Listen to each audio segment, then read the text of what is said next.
Hello everyone, I'm Alex, and welcome back to another video. In today's video, we're going to be talking about the absolute worst thing that you could do as a YouTuber if you're an uneducated YouTube viewer who doesn't actually know the meaning of the word.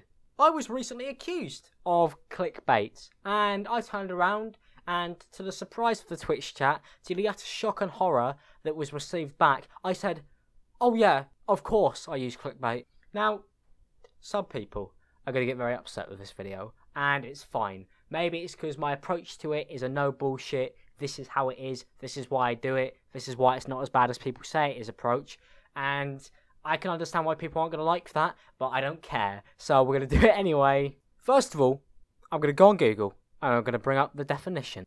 Content on the internet, especially that of a sensational or provocative nature whose main purpose is to attract attention and draw visitors to a particular web page.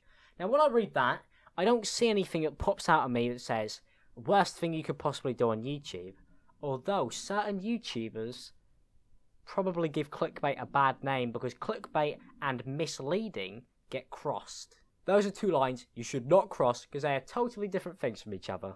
I want to make that clear. Clickbait and misleading, they're separate entities. You know, like I'm here, and if somebody else was standing in this room but they're not because I don't have any friends, there's two of us now. Imagine it, okay? Two different people, two different hobbies, two different pairs of eyes, so on and so forth. I could do this forever. They are two different words. Now, I want to quickly say that the channels I'm going to be using as an example here, you could be great guys in all honesty, and most of you I am subscribed to. I watch your clickbait or borderline misleading titles and thumbnails worked on me. I believe these people make half decent content. The people who I don't believe make good content, I will point that out too. Now, when it comes to clickbait, an example of clickbait would be the almighty YouTube channel, Leafyishere. And on my videos, I apply what I like to call the Leafyishere clickbait tactic. Full-on caps lock titles, normally based around somebody who is interesting or something that has gone on recently that is interesting because people will be looking for it and I have an opinion on it. If I don't have an opinion on it, then I'm not going to comment on it or make a video around it. If I don't think I can make something funny out of it, I'm not going to. I'm not just sitting here and putting a clickbait title on a clickbait thumbnail and then just putting a 10-minute unedited video of me talking about some bigger YouTuber for views. I am editing the content I make. I am putting high effort in. I am putting jokes in, trying to be funny. Whether I'm doing a good job, that's up to you. But people seem to write off my videos already due to the fact that they see a YouTuber's title in the name. They're not willing to actually give the video a watch. At the moment, I'm trying to do the best thing for my channel and get as many of you guys who might like the content to click on it. Now, if I have to use some clickbait methods, then I'm going to have to do it. Because if I don't, I will be swallowed in this YouTube hole. And that is just a fact.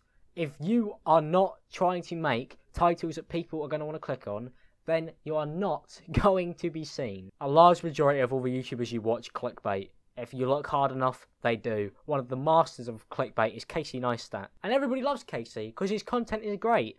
You don't care if the title of a video is clickbait if the video is great. And that's important.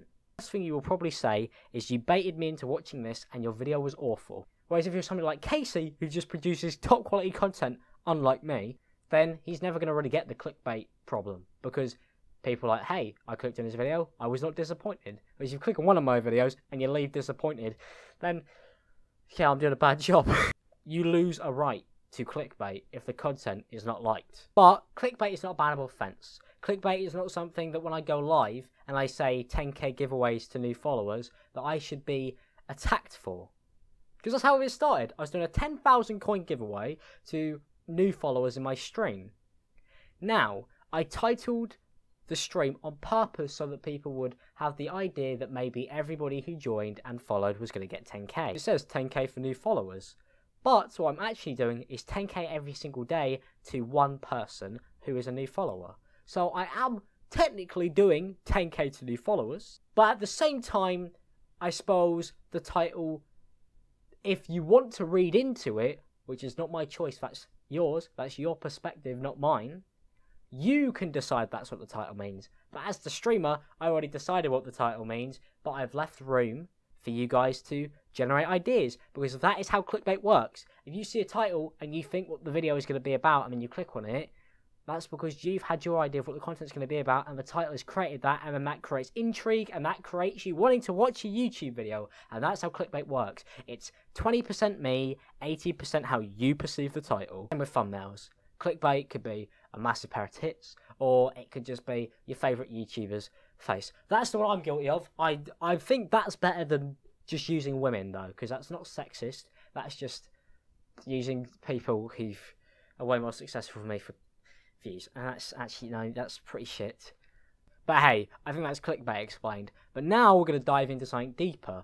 You're complaining about me for a slight use of clickbait on a Twitch TV title in the FIFA community, and that's funny because the FIFA community has way more bigger offenders in it.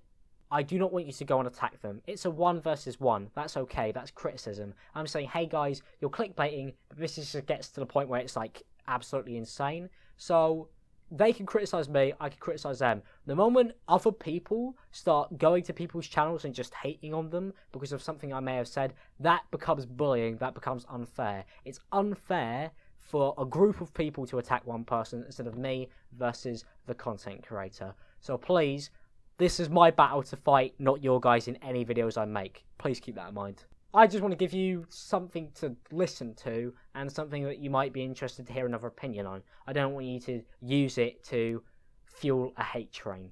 Now, being called out for clickbait annoyed me, because as I've previously said, FIFA community is pretty big on that. And one of the main channels I do want to look at, and he's apparently a really nice kid, and I've been defending them on Twitter recently, because I have friends who are friends with Morgz. I know people have met him in real life, he's incredibly successful, and the kid's videos are incredibly well done. I'll give him that. I'm just worried about the fact that with community guidelines installed, Morgz could possibly lose his channel due to being misleading, not due to clickbait though. So I've previously mentioned the differences of misleading titles. It's a complete lie in the title for views, so it'd be like, man gets shot, when really what it is me kicking a ball about in the back garden. That's completely misleading. Now, Morgz is kind of clever with his misleading content or titles, and in my opinion, if I had a channel like his, I would be doing the same, which could be frowned upon. It will be frowned upon, I'm not going to lie. I mean, having a misleading picture of a Pokemon who's not in a game on a Pokemon Go video is not exactly something that other content creators are going to be, I suppose, happy with. Because it gives the misinformation that Pokemon is in the game, which means his video is going to get an insane amount of views. I mean, one of them got over like a couple million. So the kid's doing insane for himself, and GG on it. But maybe try and tone it down a little bit. But I understand, Morgz doesn't upload regularly. So he'll put all his time into a 21-minute video. Extra ads. I know what you're doing, Morgan. I see that.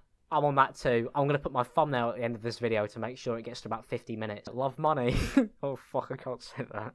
God, this is going to really piss some people off, and I know it. Morgz pretty much straight up lies about the Pokemon he's going to get in his videos, and the same thing he's done with pack openings and various other channels. It's very famous on FIFA that people would lie about their draft numbers. You would add up an overall, it would be either 191 or 192, and what people would do, because they saw so many 192s and realised they get lost in the algorithms, they just started upping the fucking number. Doesn't matter what draft they got, and that was a pretty dickish move, but I did do that once. So, as I said, I have been involved in this,